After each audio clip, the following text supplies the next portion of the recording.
When I was a kid, I had a pretty typical suburban childhood. White picket fences, ticky-tacky suburban houses, endless concrete for my friends and I to ride our bikes on, and the only strangers we saw were the occasional drifters or travelers that wandered through our town. My dad worked at the steel mill. My mom was a homemaker. I remember afternoons off from school filled with bike rides and trips to the arcade, Boy Scout meetings, and exploring Stokes woods that lay just off the secluded neighborhood we all lived in. Stokes Woods was where my friends and I had so many firsts. It was honestly the first bit of real freedom we had.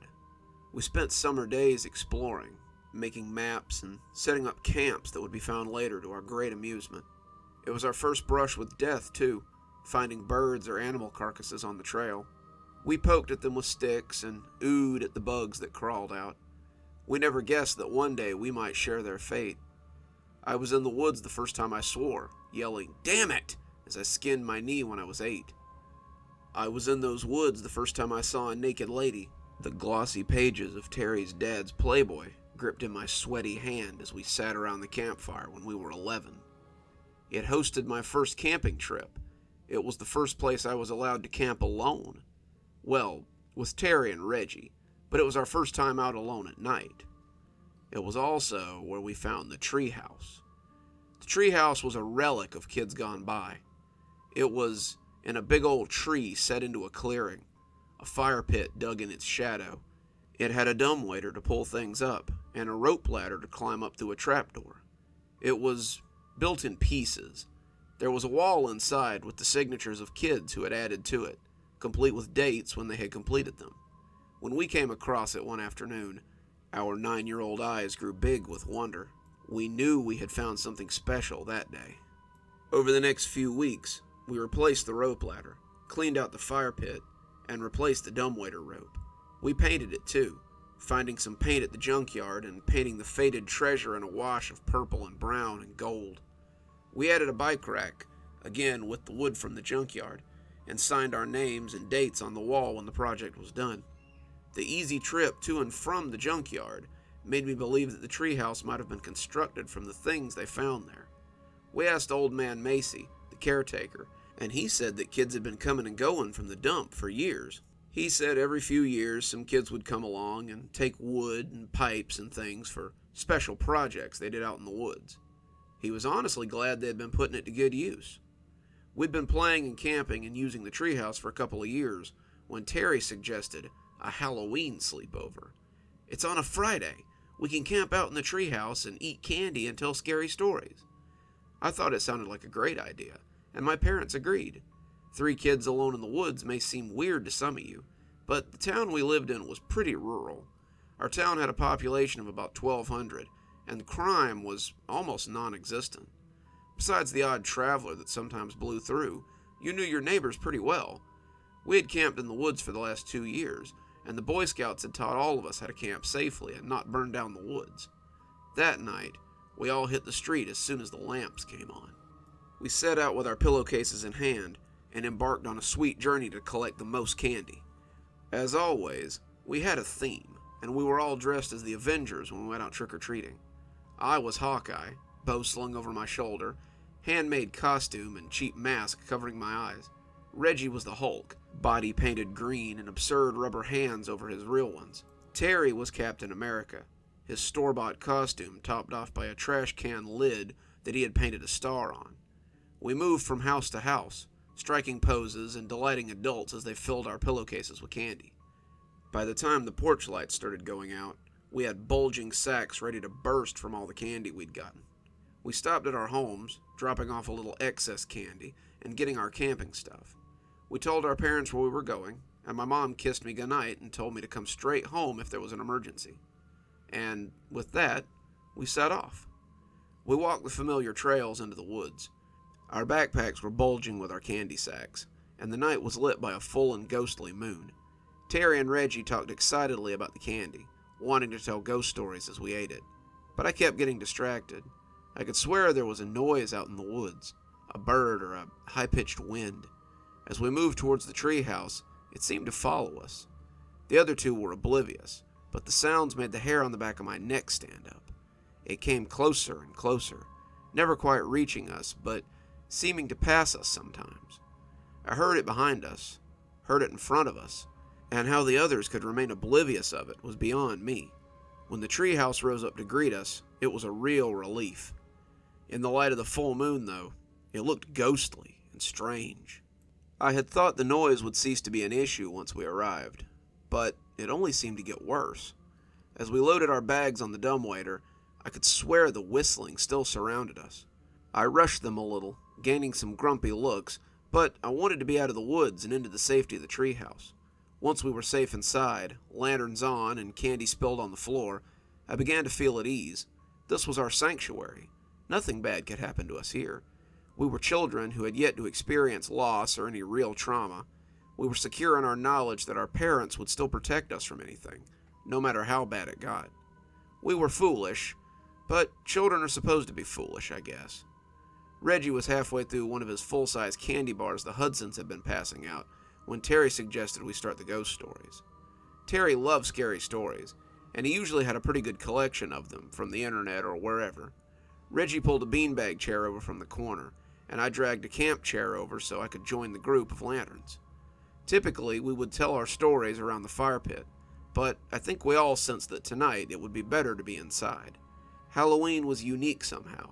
It was best to be inside after dark. Terry brought the flashlight up under his chin, tilting the light knob down on the lantern and grinning at us ghoulishly. "This is a true story. I swear it on my life," he said, before beginning his story. He told us a story about a kid plagued by the ghost of a hobo that he and his friends had accidentally killed. They had been playing a trick on him, and he had choked to death on a sandwich. After he died, the boy kept seeing him around, in windows or on street corners, but his friends hadn't believed him. Then, while the boys were at a sleepover, the ghost struck. I found myself distracted as he told the story, though. The wind blew against our treehouse, creaking it in the branches of the old tree.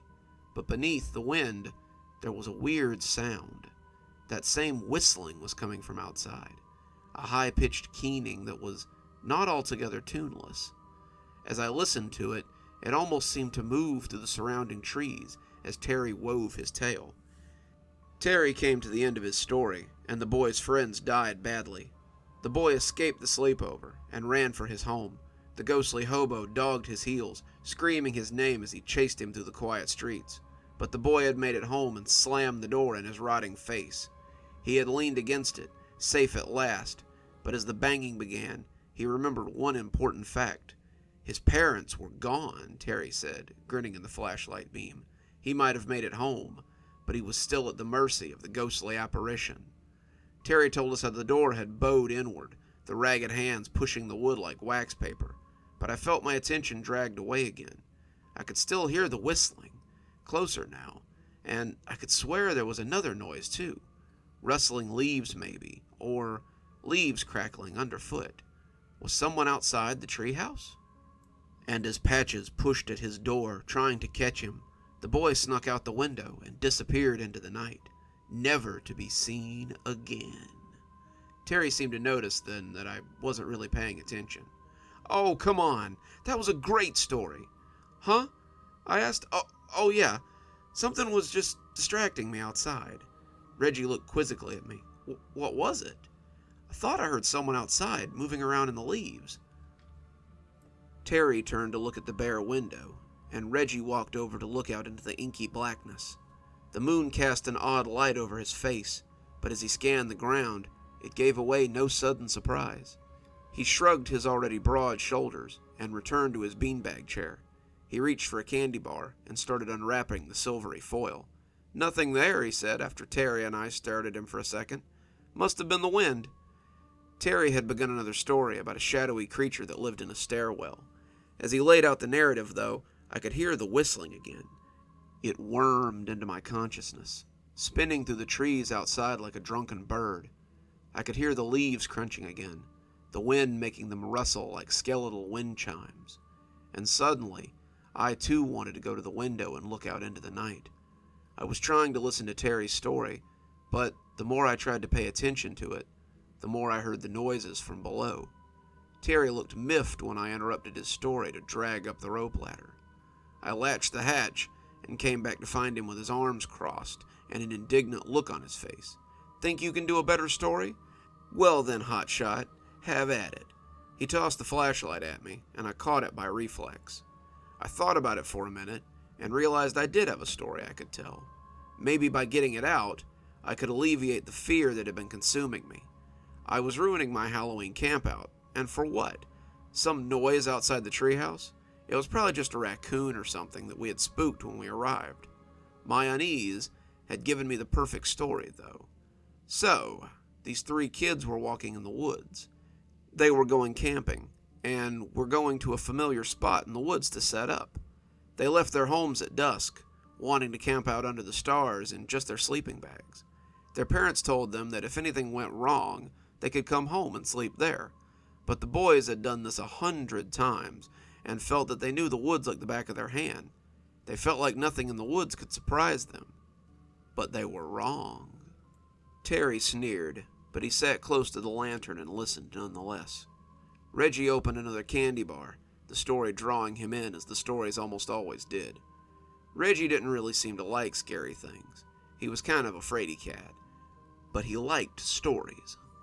He would sit and listen, getting more and more terrified, but always beg for another when you were done. They walked towards the determined campsite, talking animatedly about the s'mores they would make and the scary stories they would tell. One of them kept hearing something as they walked. He could hear a snap of a twig, the crunch of a leaf, and it made him wary. He told his friends, but they shrugged it off as nothing. It was late afternoon, the sun was setting, and the animals were coming out to forage. They were probably just hearing animals moving around in the dry leaves. The 2 of them went back to walking, talking between themselves, but the third kept listening, kept looking over his shoulder to see what lay behind. Terry and Reggie were paying attention, Terry a little begrudgingly. Reggie's eyes were large and starey as he listened. As I told the story, I almost thought I could hear the leaves crackling outside, the wind in the trees rattling the dying year's foliage against the limbs, and a low whistle could be heard outside. It was tuneless and wafting as it warbled across my sanity. I knew just what was stalking these kids through the woods as I began to spin their tale. He kept asking them to listen, telling them it was important, but they wouldn't listen to him. They kept walking, kept talking, and all the while the crunching leaves and the rustling of limbs followed them, getting closer and closer. The boy became afraid. The steps sounded large, but he couldn't see anything in the trees as they proceeded down the trail. One of the others finally yelled at him, telling him to stop being stupid and just enjoy the trip. There was nothing out there. No one but he could hear it. He was being dumb. He needed to relax. I paused for dramatic effect, seeing Terry roll his eyes at the description of the boy in the story. That's when they heard the whistling. And I imagined I could still hear the whistling outside the treehouse. It was getting closer and closer as I told the story. Was the story drawing it in? Was I calling it to the treehouse? But by now, though, I couldn't stop myself. The story needed to be told, and I had become a conduit for it. I would tell it to the end, even if the whistler came right up the tree after us. They all froze when they heard the whistling. This was no wind through the boughs of a tree. This was a tuneless, monotonous whistling that cut across the dying afternoon like a sickle through wheat. It was behind them, seemingly on the trail, and they could hear it getting closer and closer. They began to make their way towards the campsite, walking a little faster, but all 3 looked over their shoulder now. They were all made uneasy by the whistling, and they all wanted to put some distance between themselves and it. My friend sat forward, hanging on my every word, entranced by this new development. Outside, I imagined I could hear the whistling coming from just outside the clearing. They didn't talk anymore. They didn't laugh. They didn't joke. They let their feet take them ever onward, but the whistling followed them. The friends who had insisted it was nothing said that maybe they should speed up a little bit. The campsite couldn't be far. Once they were there, they could take a side trail and get back to town. Or whatever it was might leave and they could get back to their campout. The other 2 agreed, but all of them knew that the campout was already canceled. None of them would sleep here tonight, not willingly. They sped up, but the whistling followed them steadily. One of them said that they should stop and confront the whistler. He must be human. Who else could whistle? The other two shot him down, though. The whistling was discordant, jangling against their nerves, sounding like nothing they had ever heard before. Both agreed that they didn't want to find out what whistled like that, and they kept moving. Something bumped the bottom of the tree, but my audience didn't seem to notice. It wasn't a hard bump. It didn't shiver the whole tree. It felt more like an inquisitive tap, a gentle knock, someone trying to get our attention. I put it out of my mind, maybe the wind or something, and kept telling my story. They kept moving, deeper and deeper into the woods, all the time being chased by the whistling.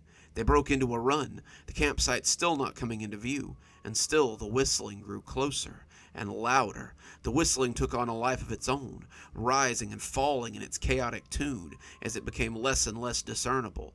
The children put their hands over their ears, the noise scraping against their mind like a rusty scalpel. The hands would not block out the whistling, though. They heard it inside their heads as it battered their senses, and when the first one tripped, the other two did not stop to help him. They didn't hear his screams, but they felt a change when the whistling thing got him. A night bird called out from the forest, but now the whistling was in my own head, and I only registered it as something different. I told the story frantically, hoping it would stop the whistling in my head somehow. They dropped their packs and ran. They sprinted, flat out, knowing that the trail must be up ahead. They would round the bend, and there it would be. It would be there, as it always had been, and they would cut back towards town. It never occurred to them that the creature could just cut through the forest after them. The trail to town had a talismanic effect on them. If they could make it, then they could walk it, and then they would be safe. They ran, they wept, but the whistling followed them on and on, their feet crunching against the leaves and pine needles, sounding like gunfire, but they hardly noticed over the eerie whistling in their heads.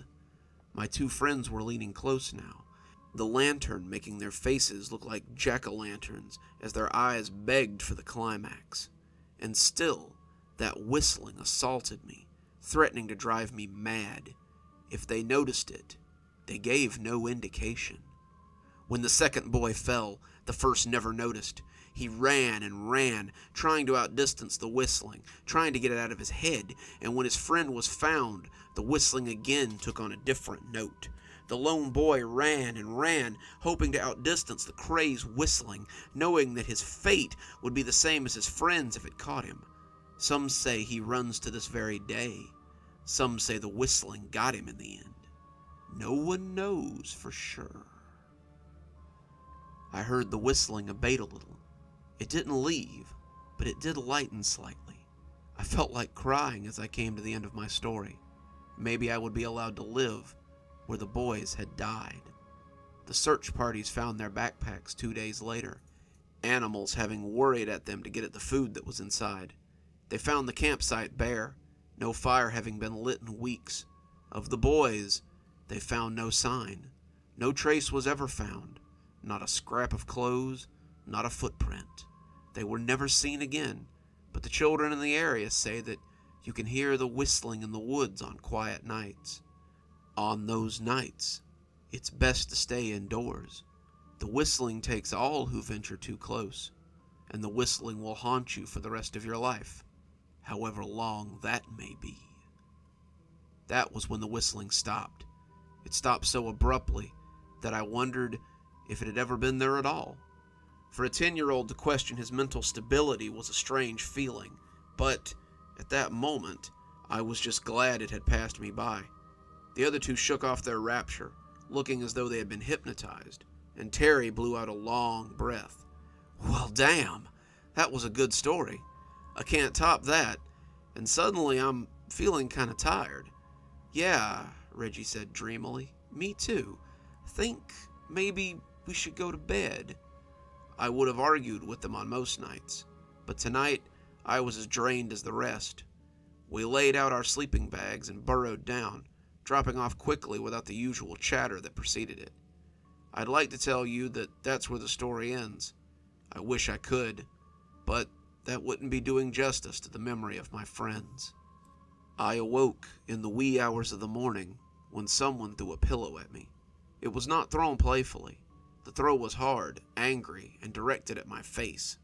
I sat up, rubbing my cheek, and became aware of the keening whistle that had returned. It was louder than ever, and it chilled me to the bone.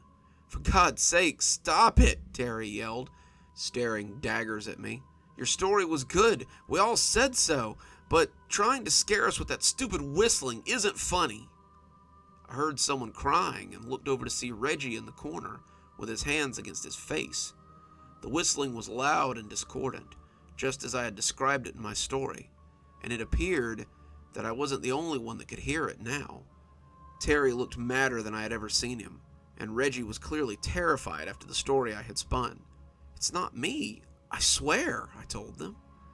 Terry glanced at me for a few seconds before realizing that I was right. He had woken me up. How could I be the whistler? He moved to the window and I joined him, trying to see the source of the whistling. Most nights we would have nothing to see but the inky blackness, but under the light of the full moon, the yard was shadowy but visible.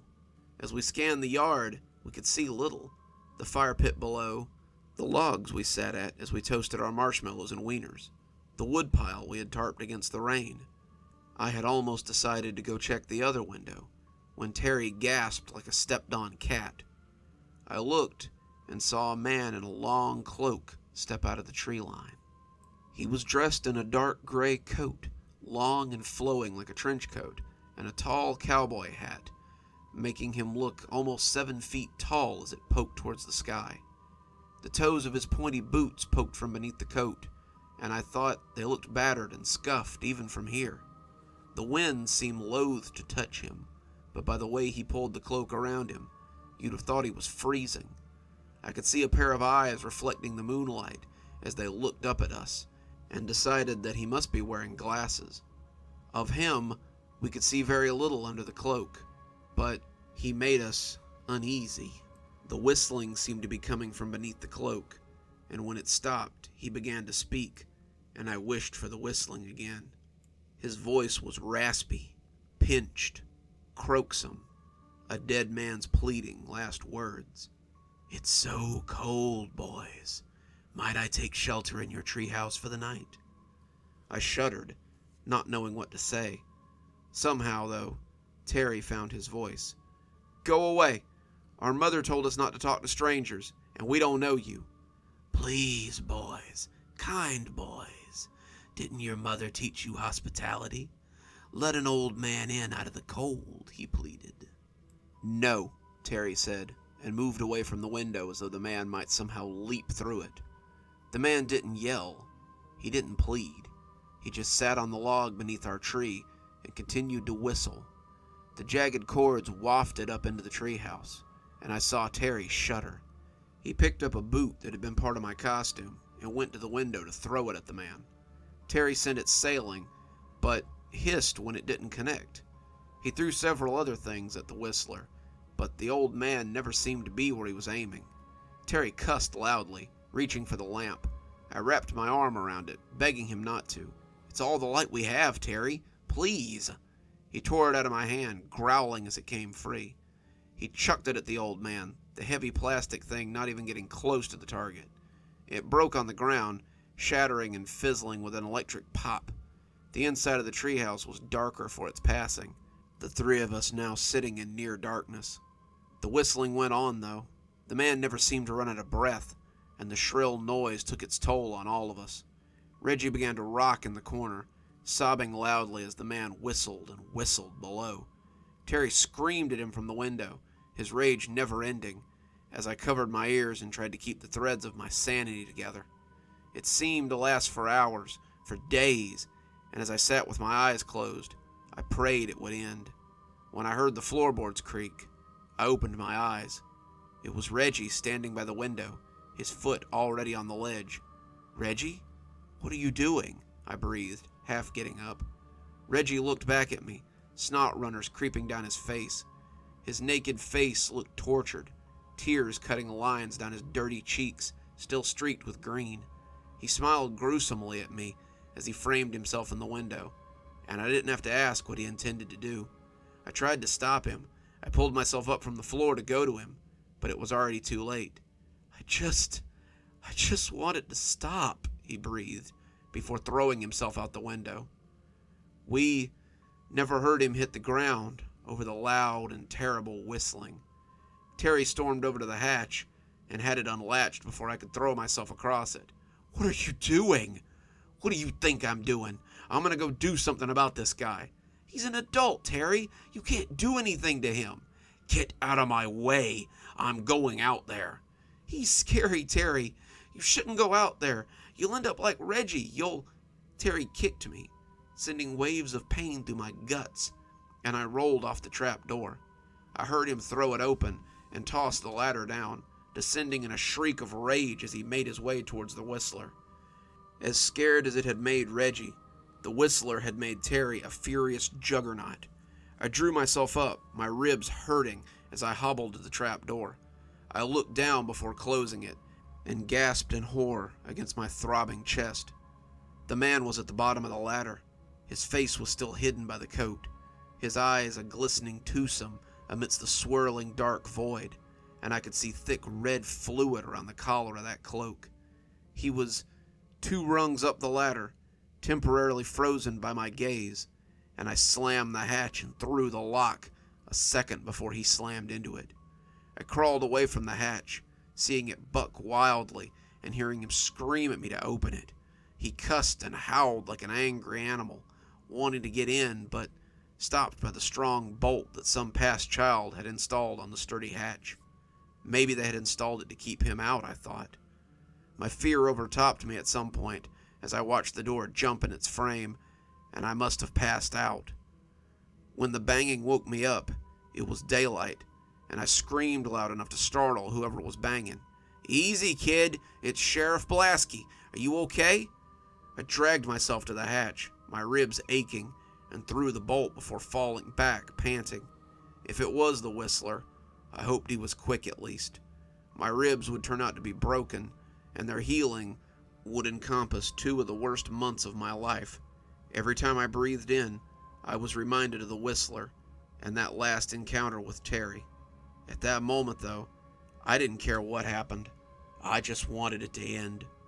Sheriff Blasky pushed the flap open, though, and I guessed I'd get to live another day. He took me to the hospital.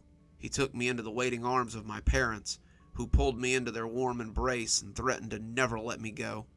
I'd been missing for 2 days, they told me, and when the police had seen the state of our treehouse, they feared the worst.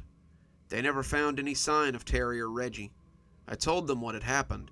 I told them about the whistling man, about Reggie's fall, and Terry charging him from the treehouse.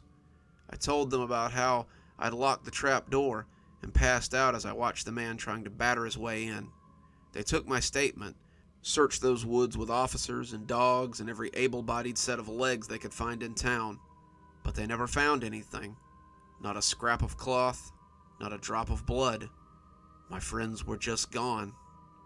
That was 8 years ago. I've seen that night in my dreams every night since. The events live on in my memories, and I often wake up screaming as the man tries to break that hatch open. In my dreams, I don't pass out. In my dreams, the hatch doesn't hold. In my dreams, I wake up as he wraps his hands around my throat and drags me towards that pitch-black maw he hides behind his coat. I haven't been back in the forest since that day. I don't think I ever will. Lately, though, I've been hearing the whistling as I lay in bed at night. I look out the window, my backyard butting up to the woods, and see 2 small figures hovering on the outskirts. Sometimes the man in the coat is there too, but I know better than to try to tell my parents. They're gone when they get there, and I just end up looking crazy. I leave for college next week, and I've chosen one in the middle of a big city. I plan to attend it because the closest collection of more than 4 trees is 60 miles from my dorm. I'm hoping that distance will stop this apparition, but I just don't know. I can hear the whistling now, even as I write this. I can hear my dead friend's soft call as they entice me to come out to play. I can hear that whistling as it scrapes across my nerves yet again. I hear it, and I hope that I get to leave for college before it becomes too much for me to bear, before it calls me back to the treehouse once again. Good evening, everyone. It's me, Dr. Plague. Thank you so much for joining me for tonight's story. Sorry if tonight's recording isn't up to my usual standard of excellence. My allergies have been playing hell lately, but it seems I've finally achieved that gravelly, creepy narration voice I've always been going for, so I guess that's good. Let's go ahead and thank our patrons while I've still got some voice to do it with. Thanks to Leslie Lou Riddle and Janet for being our Spooky Skeleton tier contributors. Thanks to Xaronana for being our Ghostly Reader tier contributor. And thanks to Glen Jenkins for being our Ghostwriter tier contributor. Thanks, guys. I really appreciate your contributions. If you'd like to join the show, come on down to Patreon. For just $5 a month, you too can have your name read out at the end of every TikTok and every YouTube video that I make.